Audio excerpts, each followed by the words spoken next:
close your eyes for a moment. Imagine your body 5 years from now. How do you want to feel when you wake up in the morning? Light, flexible, peaceful, or tired, stiff, and in pain? Many women say, "I'm too old for yoga.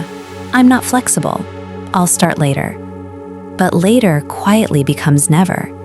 And one day your body starts reminding you, with knee pain, back pain, sleepless nights. Yoga is not about bending your body.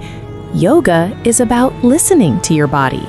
Even 10 minutes a day can change how you feel inside. Not next year, not next month, today. When you practice yoga regularly, your joints feel lighter, your digestion improves, your sleep becomes deeper, your face looks calmer, your mind becomes quieter. You don't just look younger, you feel younger. Think about this. You took care of everyone your whole life. Your parents, your children, your family. Now, it's time to take care of you.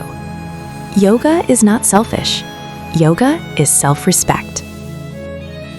You don't need a perfect body. You don't need expensive clothes. You don't need experience. Just a mat, a quiet corner, and a promise to yourself. Start yoga today, so that when you grow older, your body will say, "Thank you for not giving up on me." Breathe, move gently, begin today.